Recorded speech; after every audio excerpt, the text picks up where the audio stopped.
All right, we will get started. I hope you all can hear me. Thanks for joining us. A few more people might join us, but we'll get started. My name is Julia Macleod. I'm the Outreach Director for Harpswell Heritage Land Trust. And this is our first in a series of webinars this year on the theme of stories of change. I'm really excited about this series. We have a lot of different people talking on different topics. So I hope you'll join us for some of the other upcoming webinars. You can see in February, we have New Politics for Rural America with Chloe Maxman, who was just elected to the Maine State Senate as the youngest woman to be elected to the Senate in Maine. And in March, we have the founder of Juniper Hill School, which is a really inspiring nature-based and place-based school in Alna, talking. So just a few things about the webinar. I'm recording it, but that doesn't mean that I can see you. So if you need to move around or do whatever you need to do, we can't see you. But I am recording this, so if you really like it and want to recommend it to a friend, it'll be posted to our website. It's also on Facebook live streaming right now, so that's available too. We are going to take questions at the end. So what I'd like you to do if you have questions is type them into the chat. You should see a chat button at the bottom of your screen, I hope. I'm just getting used to using the webinar feature on Zoom. So I'm realizing now that perhaps the webinar feature doesn't have a chat function, but we'll see. I'm not sure exactly what your screens look like. But hopefully we'll be able to take questions at the end. I will collect them for John and ask them at the end. So thank you so much for joining us. I'm really excited to invite John Anderson to come speak.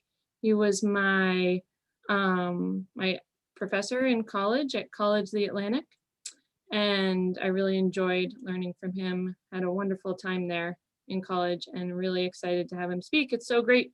I mean, the one benefit to Zoom is that you can speak from anywhere. So we can, even without the 3-hour drive to Mount Desert Island, we can have him come speak for us here in Harpswell.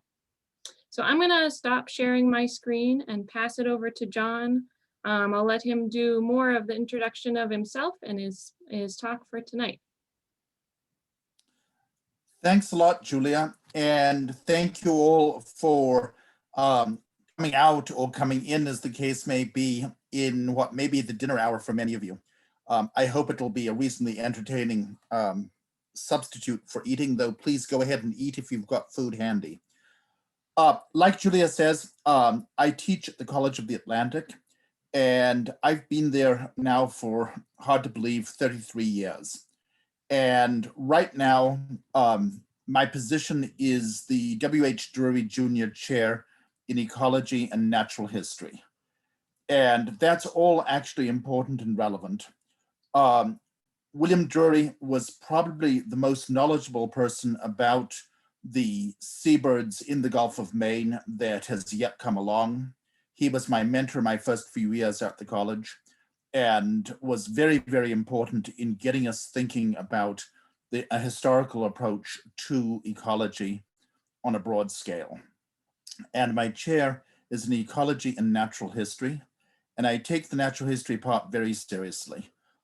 Natural history to me is this wonderful mix of what humans do on the landscape, which is usually referred to as history, and then what everyone else is doing on the landscape as well. And this is something that sadly, I think ecologists tend to quite often leave out. Ecology in many respects has been an ahistorical study. And I think that history is actually really, really important if we're going to understand plants and animals and everything that goes with them. So I'd also like to congratulate all of you. It's wonderful to talk to a land trust. Land trusts are a wonderful thing that I first encountered in Maine, and they've spread outside of Maine. But you folks are doing a really, really important job in preserving the coastline that we all so treasure and love. So thank you for all of that, and please keep on doing, because it's really, really important. Just over a month ago, we lost one of my greatest heroes, and that was the writer Barry Lopez. And I only got to meet him once, and that's always a nerve-wracking thing, because when you meet your hero or heroine, you really hope they're going to live up to themselves, and he more than did that. He was an amazing writer, but he was also a wonderful, wonderful person. And I guess I would like to dedicate this talk to his memory. Lopez told us that all that holds us together is stories and compassion. And so what I'm going to do for the next hour is tell you a couple of stories, and I'd ask for a little bit of your compassion. So I'm going to share my screen, and I'm going to be showing a bunch of slides, and then please do ask questions, because questions are actually much more fun than just me talking, but I will talk for a while.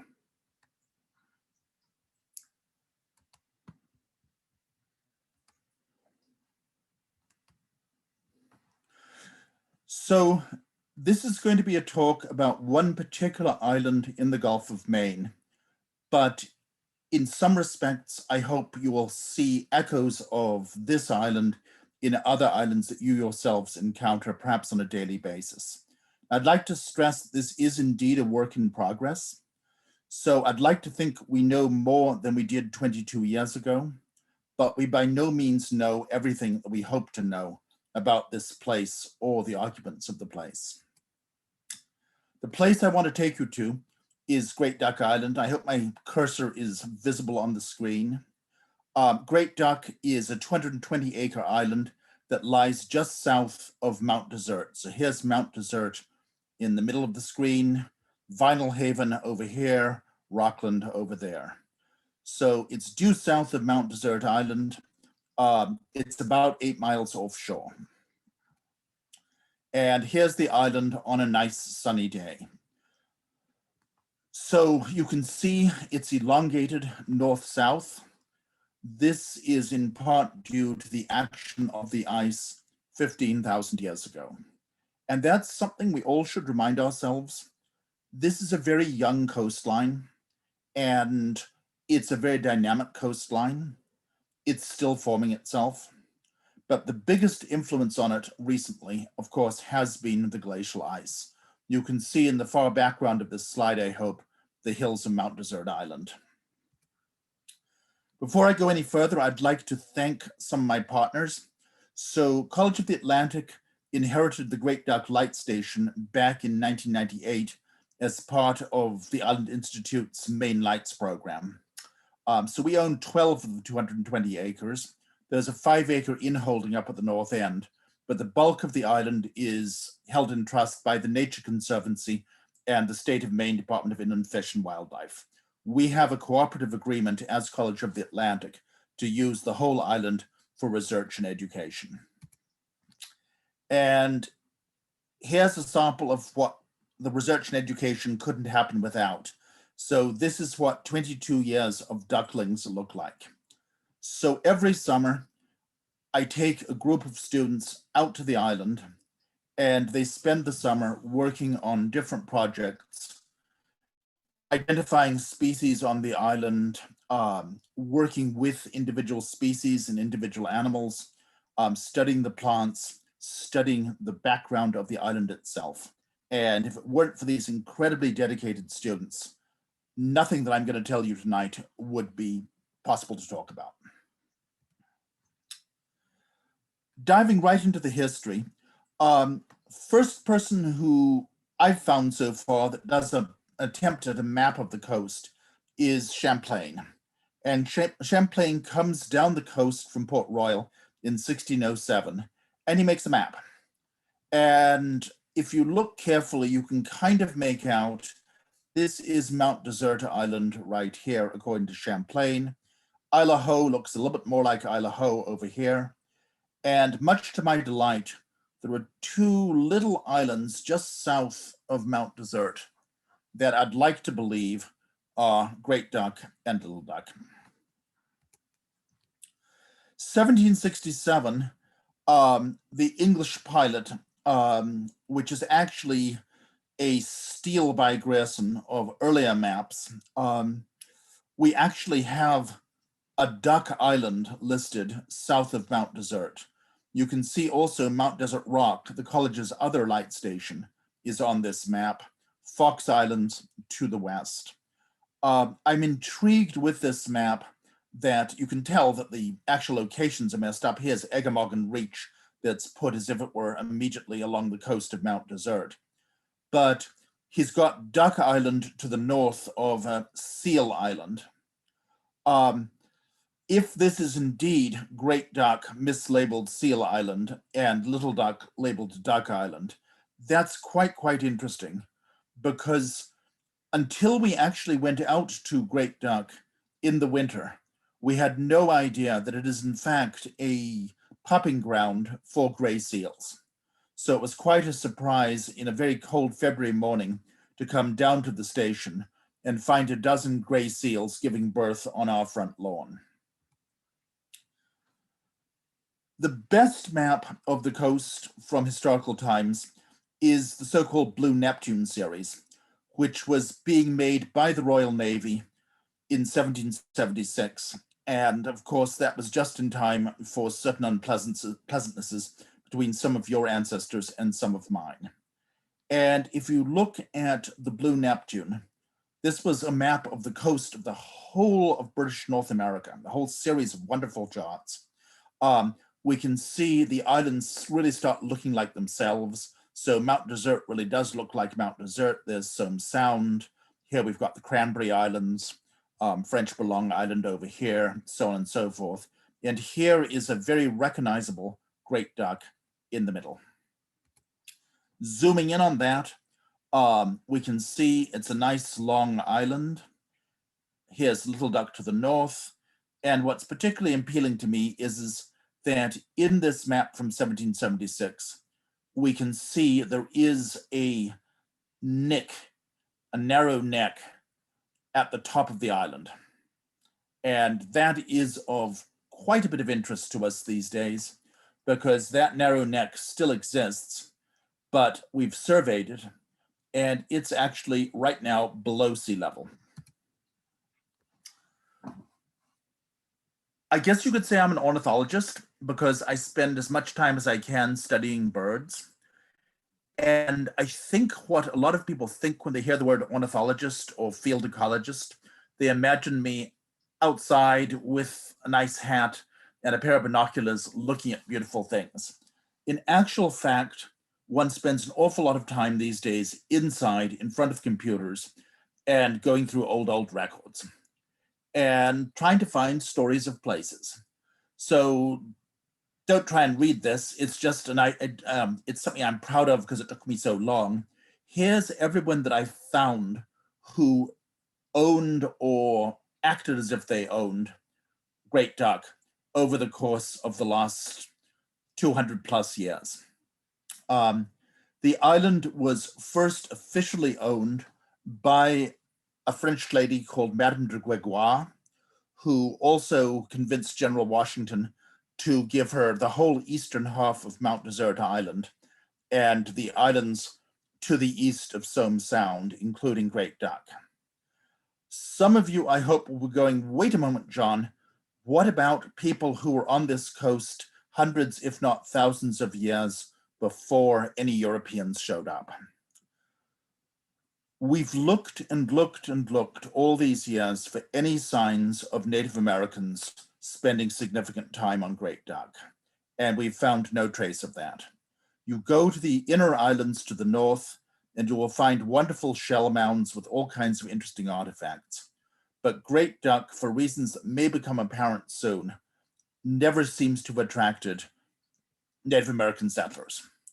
So Madame de Gregoire gets it as part of her deal with Washington. She never came close to visiting it. She sells it, and then it's sold again, and then it's sold again. And most of these are absentee owners. The first fun owner from my point, well, not an owner, but first fun settler from my point of view, was a mysterious Captain Crane. And Captain Crane is recorded as being on the island at the very beginning of the 19th century. And a number of newspaper articles talk about him and his experiences. So Apparently, while Captain Crane was presumably fishing from Great Duck, a so-called pirate was plundering ships down in the Caribbean. And then, for reasons that I haven't been able to work out, he and his crew decide that they should head for Maine to get rid of the loot. So they're sailing for Maine, and they see in the distance what looks like a bit of a shipwreck. So they head over looking to see if there might be something worth plundering. And no, it's just a bunch of floating timber with a body tied to it. And they're about to steer away when suddenly a large black cat leaps from the wreckage on board their ship. And this is a problem because cats are a difficult thing on ships. For some people, they're good luck. For other people, they're bad luck. Black cats are always a problem, but throwing a cat overboard is absolutely asking for trouble. So reluctantly, they take this new stowaway on board and keep on sailing to Maine. And it must have been something of a devilish cat, because when they get in the vicinity of Great Duck, a storm comes up and their ship is wrecked on the shore on the northwest side. The captain escapes, packs up what loot he can from the wreck, and rows across to Mount Desert Island, where he buries his treasure under Flying Mountain. And to this day, if you ask the right people, they will tell you, don't even think about going treasure hunting under Flying Mountain, because an enormous black cat with blazing eyes will come for you. Well, it must be a very magical cat indeed, because Captain Crane waits until the pirates had gone on about their merry way, and he proceeds to go and look at the wreck and see if there's anything worth plundering. But an enormous black cat with blazing eyes leaps from the wreck and chases him back to his cabin. The island winds up being College of the Atlantics because of its light station. Great Duck was the last station built along the coast. I've got records in my files of petitions for a light station on Ye Ducky Islands from 1799. It takes Congress 100 years to get around to building the station, but when they build it with a will. So money is allocated in 1890, and from February of 1890 until December, the workmen build 3 houses, 2 boathouses, a barn, a light tower, a big steam generator shed, an oil shed, 2 boat ramps, 2 boathouses. And the light is lighted for the first time on December 31st, 1890. Here's the station under construction. You can see the scaffolding around some of the houses and the lighthouse tower. Different view, and you can see the tower hasn't yet got its actual lantern on it yet. Here is the station complete around about 1899. And this is the sort of photograph that the natural historian on me really likes. And I'm not so interested in the buildings, though the buildings are lovely, and our bell, which I one of these days would love to find and rehang, is front and center. But I'm fascinated with the forest in the background. So you can see there are trees extending from one side to the other, and many of them are dead. And I want to know about those trees. Here's the station in its prime. 3 houses, 3 families. Back until the outbreak of the Second World War, lighthouses weren't manned by the Coast Guard. There was a civilian lighthouse service, which was primarily a family organization. Women were not allowed to be lighthouse keepers, but the service liked to have married men with children, because for some reason they felt that married men would be less likely to drink on the job. One wonders if the head of the lighthouse service was perhaps a bachelor. But this was a very difficult island to land on. And in the beginning, it was really a full-time job to keep the light lighted and the foghorn sounding. So they needed to have people available at all times.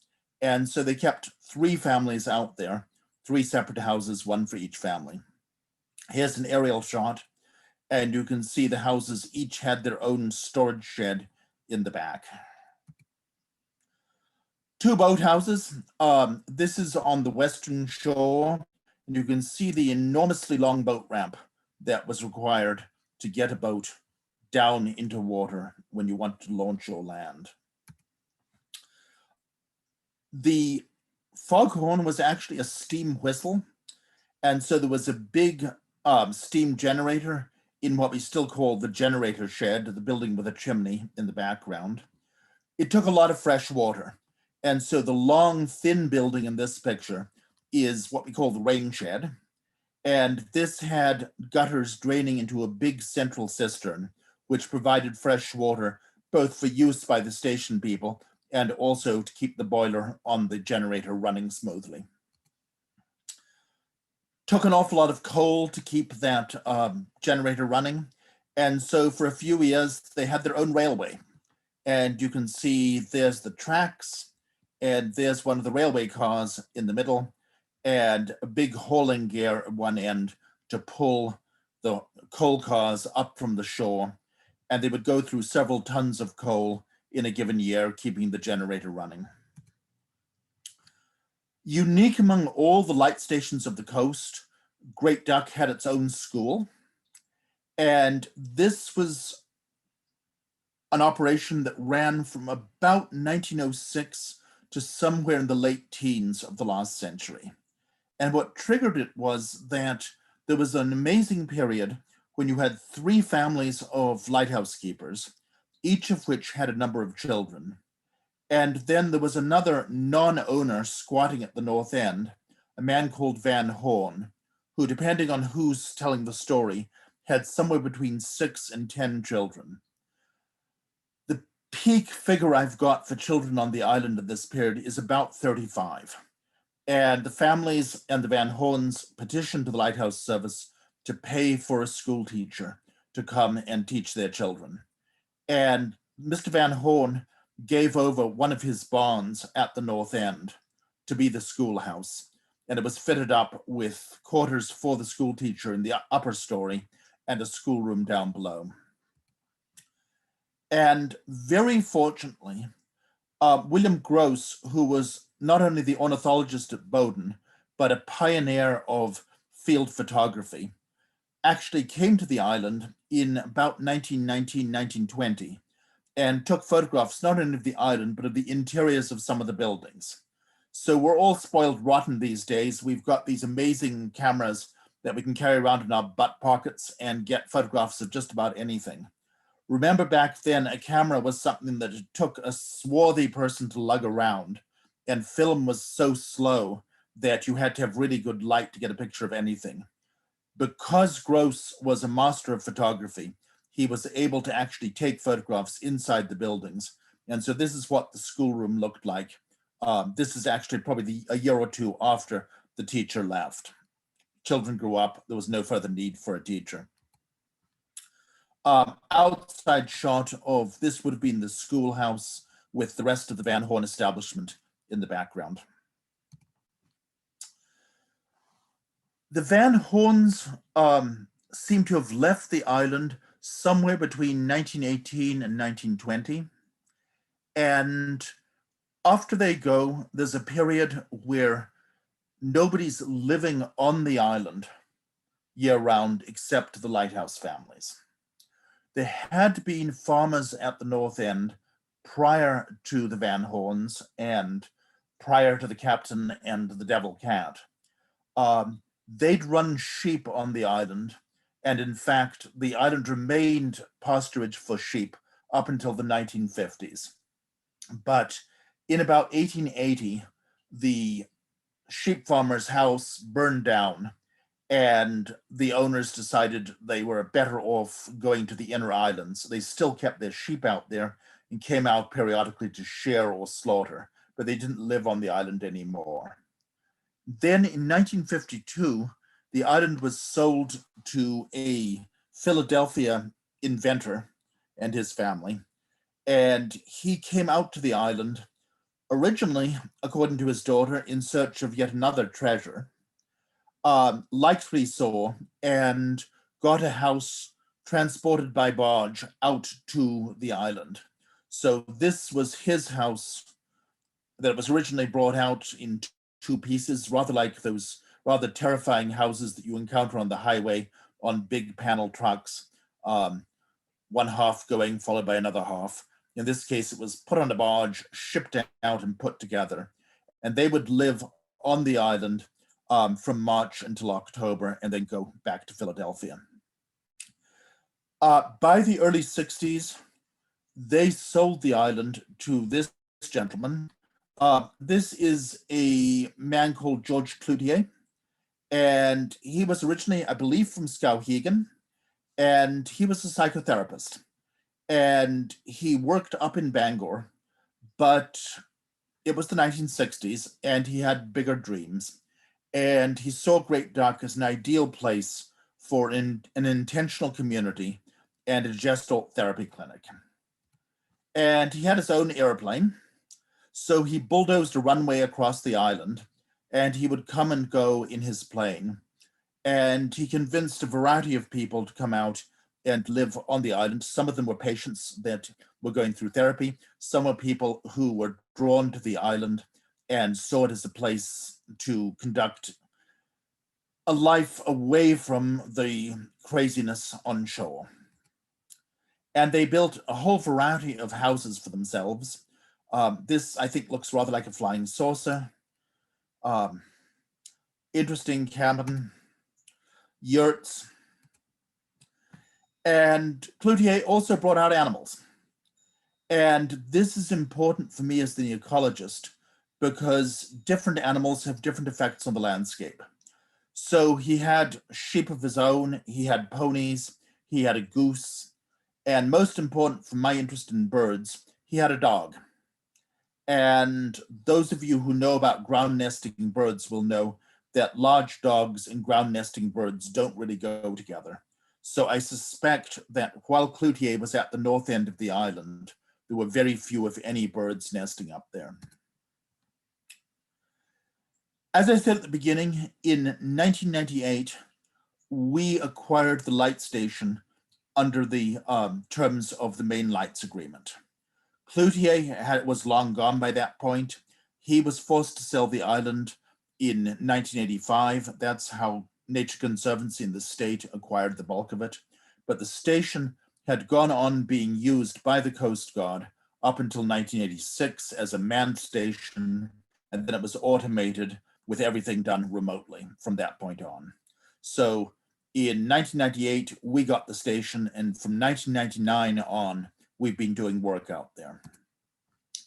Why am I so excited about Great Duck? Well, partially because it's one of the most beautiful islands I've ever been on, but partially because of these guys. Great Duck is possibly the oldest herring gull colony in the northeastern United States. We also get blackback gulls. And blackbacks are relatively recent newcomers to the coast of Maine. The first nesting blackbacks were in the late 20s or early 30s along these coasts.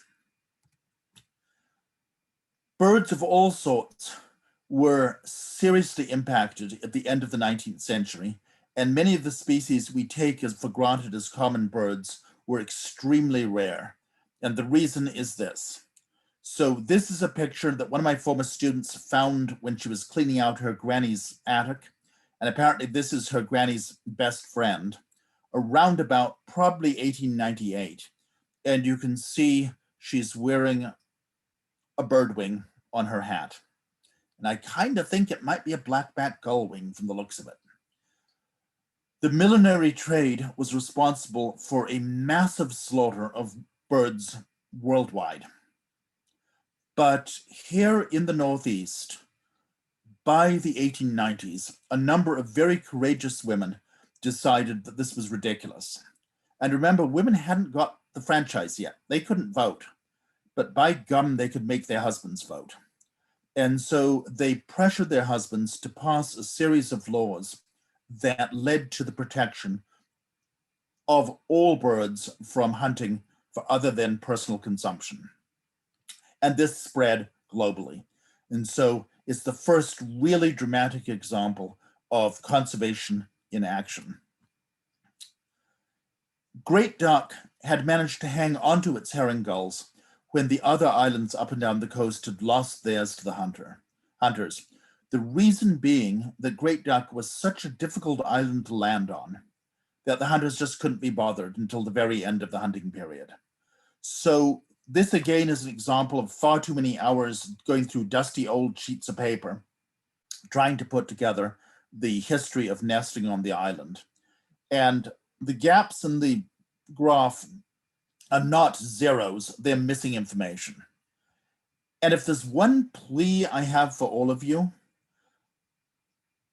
you're involved in land trust, you must be interested in the world around you and nature. Take good notes and make sure somebody looks after them, because you never know who 100, 150 years later will either be so grateful to you because, oh my goodness, she took a really good set of observations on that island back all those years ago in 2021, or they will curse you. Bother him, he was out there at just the right time, and all we've got is had a good time, it was a sunny day.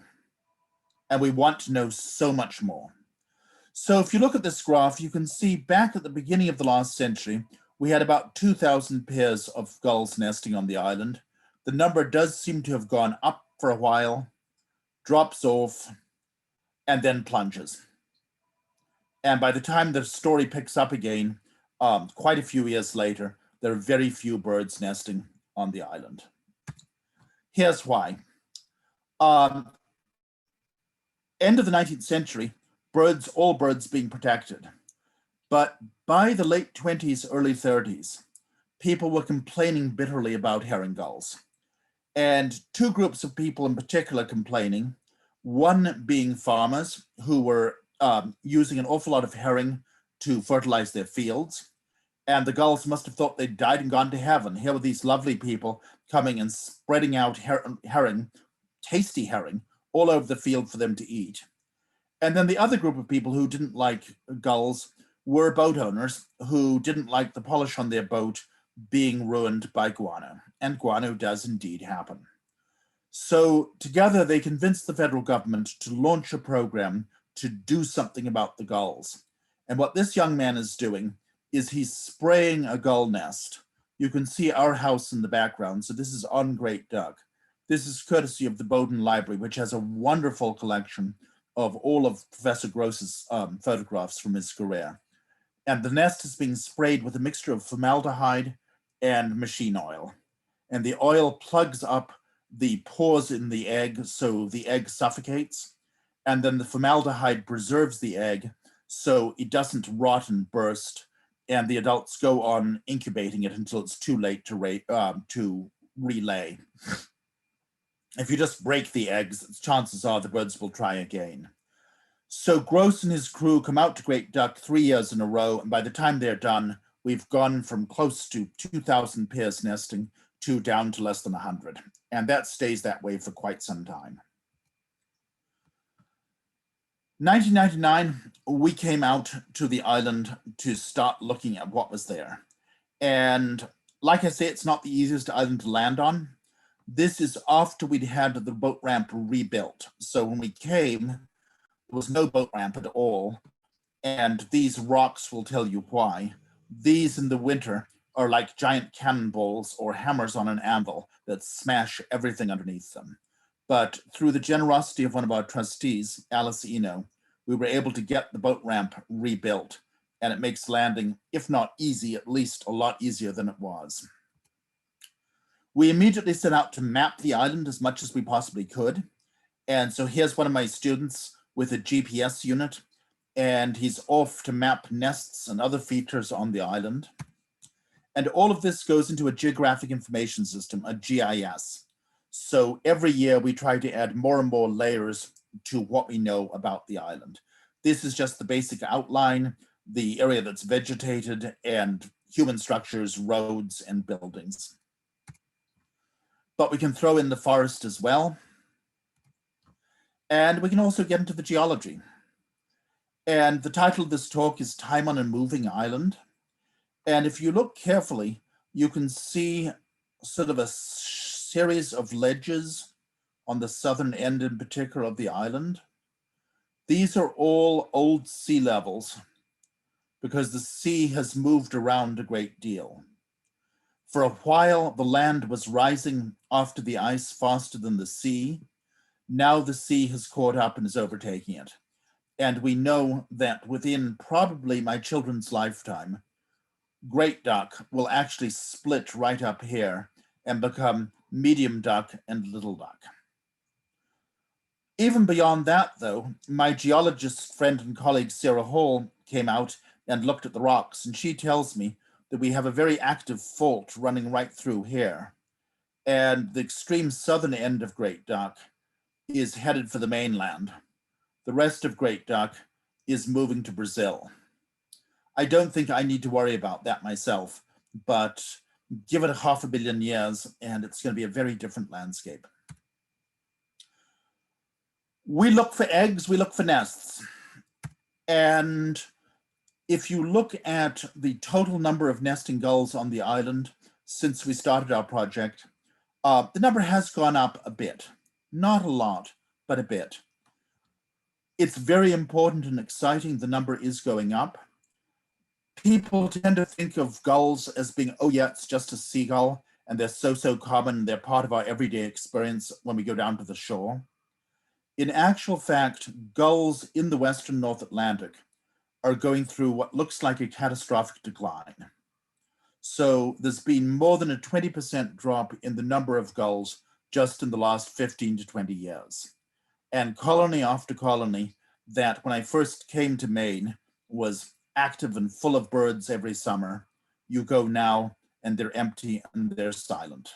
So having an island where the numbers are holding steady or slightly increasing is actually very encouraging. A group of students had gone out to Great Duck before I came to COA back in 1985, and there were no gulls nesting down at the south end. And no surprise, because the Coast Guard was still there and the Coast Guard had dogs. By the time we got there in 1999, there were a number of gull nests at the south end. We counted 97 total. I wanted to know what the effect of us being there would have on the birds. So every year I made a point of mapping the exact location of each nest at the south end, and this gives us a record of our impact. Well, by 2010, to my surprise and relief, rather than being fewer birds down there, the numbers had actually increased. And here's last summer's information. And you can see it's starting to look more and more like a case of measles. They're not right around the house, but they are increasing numbers in areas that also contain eager COA students. I'd like to think that they're there because they like me. I don't think that's actually the reason. Just some numbers for you. In gray, this is gulls in the rest of the island as a whole. And you can see when we started, the majority of the birds were not at the south end, but the number of south end gulls in blue increases steadily. And now we've got more than half of the total colony down around us. And I think this is why. So bald eagles were in very small numbers on the coast of Maine until quite recently. If you go to the first Birds of Maine by a man called Knight in 1908, he talks about 100 bald eagles in Maine. Ralph Palmer does another Birds of Maine in 1948, and he said there are less than 50. And keep in mind, this is all before DDT was doing its thing. So why so few eagles? Maine had farms. Maine had chicken farms. There's nothing a chicken farmer hates more than some large overdressed raptor coming in and staying for lunch. And so there was an awful lot of shooting of eagles going all the way back into the 19th century. If you were an enterprising young boy or girl in Vinyl Haven in 1809, you could get 5 cents an eagle, which in those days was serious money. So a lot of shooting of eagles until the passage of the Bald Eagle Protection Act, and then the eagle numbers start going up. And they taunt me. So this is right over the gull colony. No, these aren't eagles fighting. This is what passes for a gentle kiss in bald eagle world. It's very dramatic. They lock legs, they spin, they dance. I have to admit, they're quite magnificent in flight. I just wish they had better manners as eaters. Here's a very outdated graph. Unfortunately, when the bald eagle gets taken off the endangered species list, money for censusing them goes away. So we don't have any good recent numbers, but you can see there's sort of an exponential increase from the 60s, which is really low, fewer than 50 pairs. And then by the 80s, it starts to take off, and you're going into an exponential curve, which has continued and will be way off my graph if we had the actual numbers. And bald eagles like birds, especially large birds. And back about 10 years ago, I had a wonderful student who went on to become a wonderful graduate student, Vic Wheeler, who got a whole lot of nest contents that the state of Maine had collected from bald eagle nests and frozen and never had the personnel to go through. And he spent a very smelly winter going through all these samples. And about 62% of what the bald eagles were feeding their chicks were seabirds. And this is what you see happening when the eagles come in. So why has this got to do with movement of the birds? Under the Bald Eagle Protection Act, it's a federal offense to do anything to a bald eagle, so we don't. But we see when we're up in the lighthouse tower, bald eagles coming down looking for lunch, and they see us and they do a 180-degree turn and they go back up to the north end of the island. And so what we hypothesize is that our presence down at the station is actually keeping the eagles at arm's length. Those of you who read the New York Times will have seen a fun article just this week from Sweden, where a very similar thing seems to be occurring with actually colonies of common murres, and in their case, not bald eagles, but white-tailed eagles. And with COVID, no people going to the murre colonies, and the eagles have been coming in and chasing everyone away.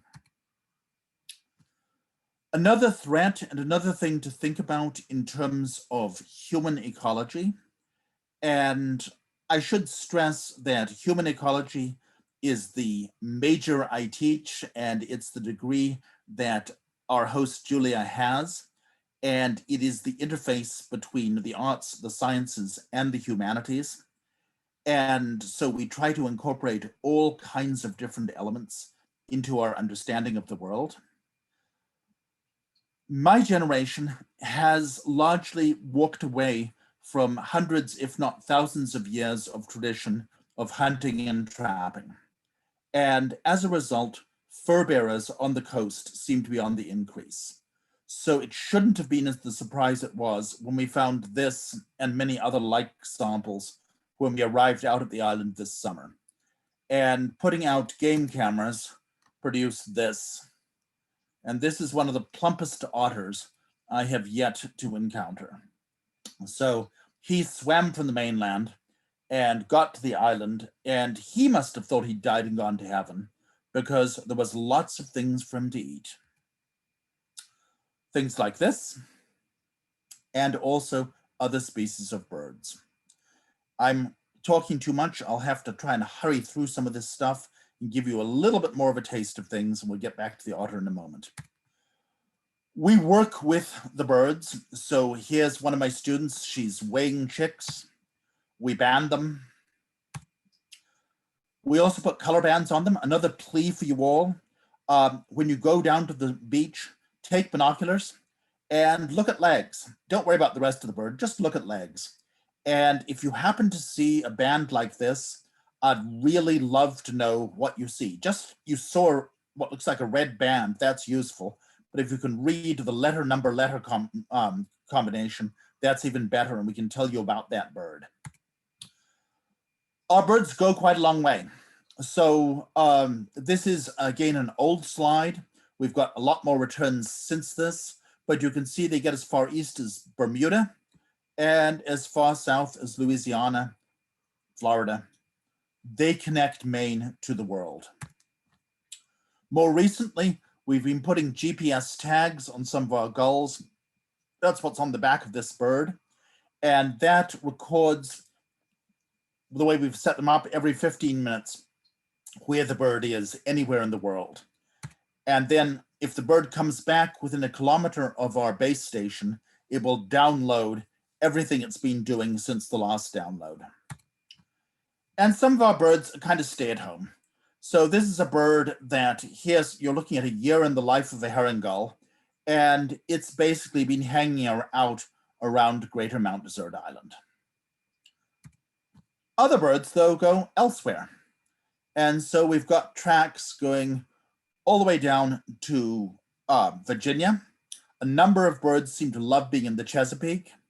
What this guy was going up into northern New Hampshire, I have no idea. This is kind of an exciting track. This is one bird. And this is kind of important for debates going on in Maine right now. So I'm sure you're all aware of real concern about climate change and real hope for green energy and a tremendous emphasis on offshore wind power. What we don't really honestly know, if we're honest with each other, is what effect offshore turbines are going to have on seabirds. And this is part of the reason why we don't know, because most of the models of bird impact assume that birds will move south once in the fall and north once in the spring. This is a herring gull between August and December. And it's going down to Rhode Island and back and down and back and down and back. I don't know why. But that means if you put an industrial wind factory right out here, it's going through the domain of danger, not once or twice, but multiple times in the course of a year.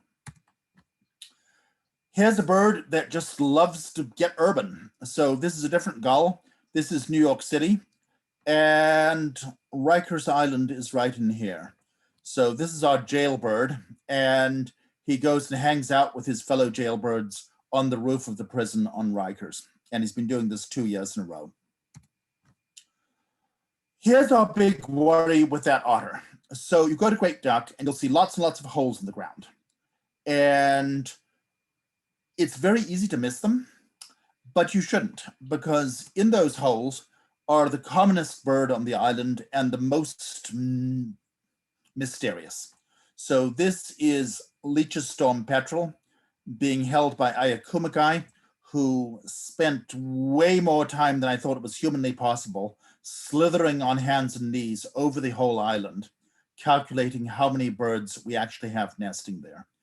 And thanks to Aya's work, followed up by work from National Audubon, we know there are about 20,000 pairs of Leach's storm petrels nesting on Great Duck. During the daytime, they're either in holes in the ground like in the previous slide, or they're way, way out to sea. But if you walk along the farm road on the island in the middle of the night, you'll get hit repeatedly by petrels coming in from the sea, because they're not nocturnal. They have very bad vision, but they don't like coming into islands except after dark. And this is what they're coming in for. So here's your, oh, isn't it cute moment. This is a baby Leach's storm petrel chick. So it's about 12 grams in this particular slide. Mum is about 42 grams on average. So think about it. Leach's storm petrel female lays an egg that's about 1/4 of her total body mass. It's a pretty precious thing. Right now, we figure about between 90 and 95% of all the known Leach's storm petrels in Maine nest on Great Duck. And we're really interested in why. The majority of the birds are nesting on the edge of the forest. So these are all spruce trees.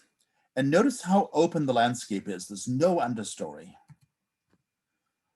We think this is the reason why. So back in 1934, the lighthouse keeper's son wanted fresh meat. He goes to the mainland, comes back with a couple of pairs of snowshoe hare, and the snowshoe hare make like snowshoe hare and reproduce and reproduce. And they're basically trimming down the vegetation and keeping it all very low indeed. We think that's probably really nice for the petrels, because coming back after dark, trying to find your burrow if there's dense vegetation might be kind of awkward. The problem is that the bunnies are also eating all the baby spruce. And so we aren't going to have a forest much longer. And if the forest is important to the petrels, there won't be a forest there for them. Some people really like bunny.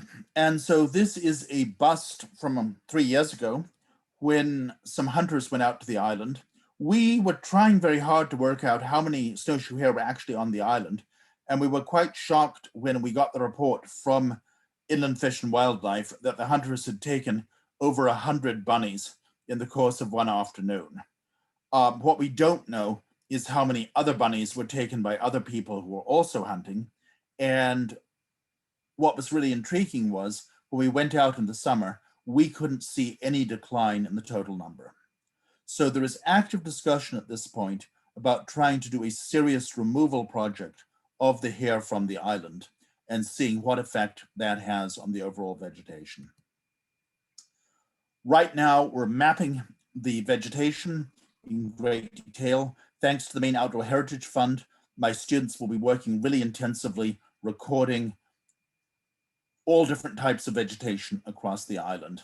And we should be able to see what the island is like with bunnies. And then if the hare are removed, we'll be able to see what effect their removal actually has. The lighthouse is a really wonderful place to observe. And we have eider duck. We can count them. Worry is the number of eider ducks has gone down statewide really dramatically in the last 20 years. We'd like to know why. Happily, we see fairly significant numbers of baby eider chicks right around the island. We can monitor them. We can keep track of how well they do. And so far, we've seen very little in the way of the sort of predation other people have recorded elsewhere. Numbers go up and down, but we do get quite a few of those babies, which we hope go on being full adults. We'll get black guillemots. We're not going to worry about the data slides. And recently we've started getting these guys, and there goes the neighborhood. So Atlantic puffins, they're a tremendous crowd pleaser, and more tour boats are coming by because seagulls, who cares about seagulls? Guillemots, eiders, already checked them off. But puffins. We're also studying the native bees on the island, their interaction with the wildflowers. But we're very self-conscious that we're living in a world of movement and change. The sea is rising. Great duck will indeed become medium and teeny duck. We want to know how that will affect the wildlife of the coast of Maine. Remember on this one thing, said Badger, the stories people tell have a way of taking care of them. If stories come to you, care for them and learn to give them away when they are needed. Sometimes a person needs a story more than food to stay alive. That is why we put these stories in each other's memories. This is how people care for themselves. That's Barry Lopez. Thank you all very much indeed. And I'd love to take questions if you've still got patience with me. Thank you, John. I really enjoyed that. I'm going to change it so you can see both of us. So yes, thank you so much. There was a question about puffins before you brought them up. And so I wonder were there puffins before on the island, or are they just showing up now? The Atlantic puffin, strangely enough, is probably the commonest seabird in the whole North Atlantic. So we think there are upwards of between 16 and 20 million puffins in the North Atlantic these days. Maine seems to have always been on the very bottom of their range. So yes, we had puffins nesting down in Penobscot Bay sometime in the late 19th century, early 20th century. We don't have any records of puffins nesting in Great Duck or any of the islands around there. There is some suggestion there were petrels nesting there. So if you read Audubon's journals from the 1840s, he actually comes up through Maine on his way to Labrador. And he mentions in the journals talking to one of the crew on his boat, and they talk about members of the Procellari nesting on the islands south of Mount Desert.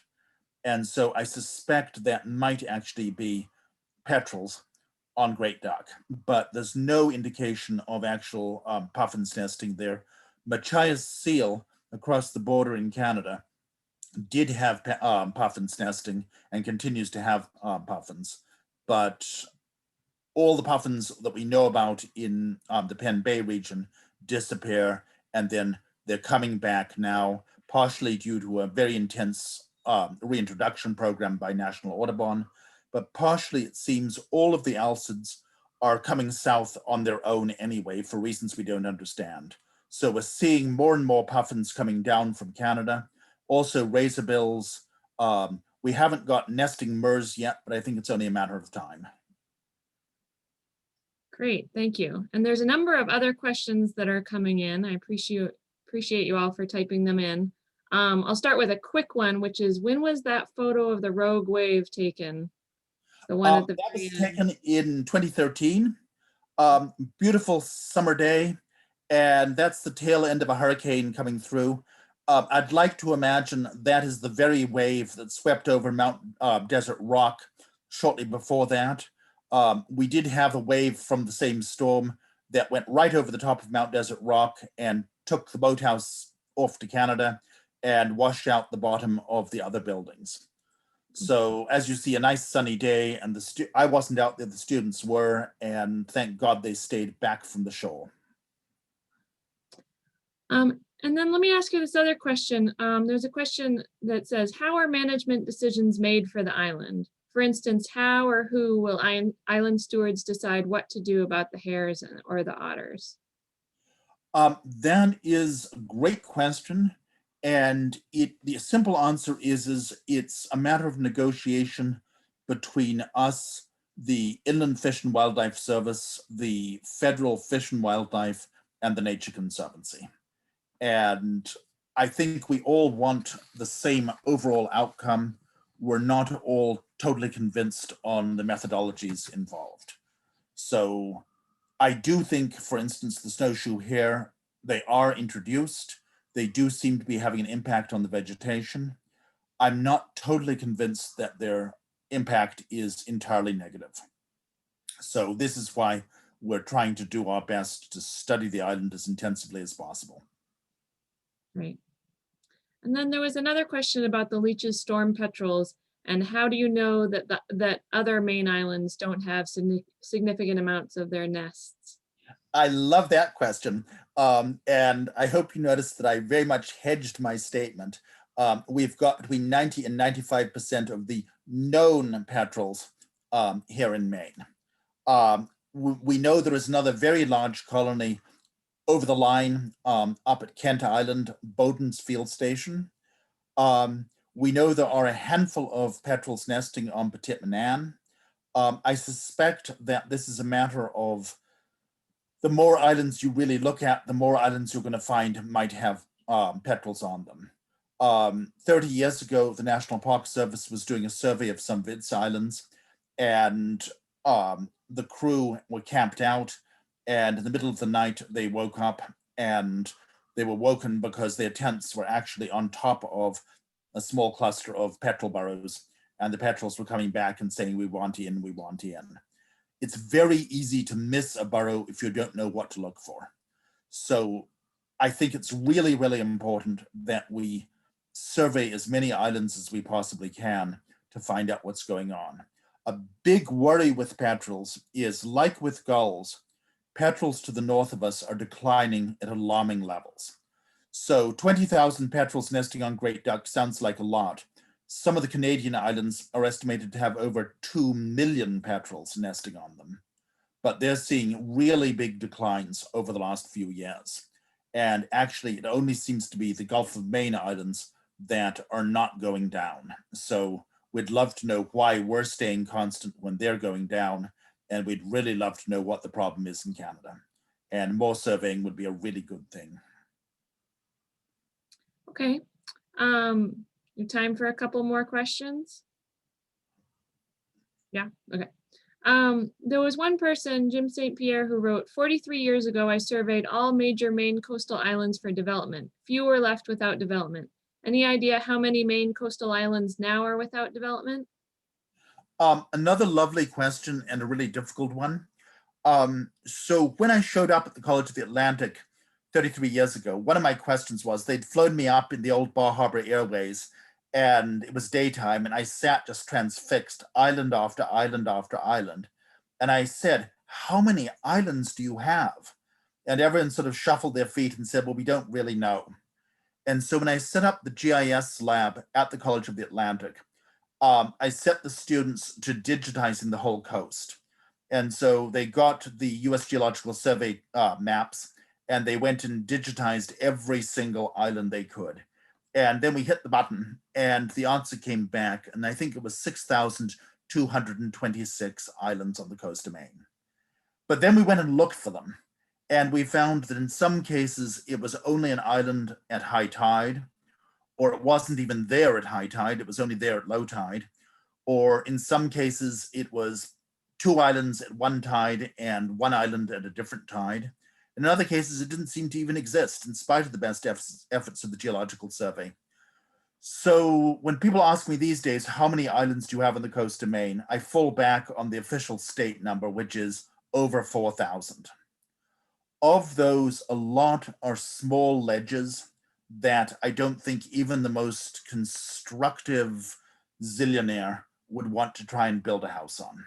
So yes, it's true that unfortunately an awful lot of the large islands are developed. I say unfortunately because I admit I like wild places, lucky people who get to live on those islands.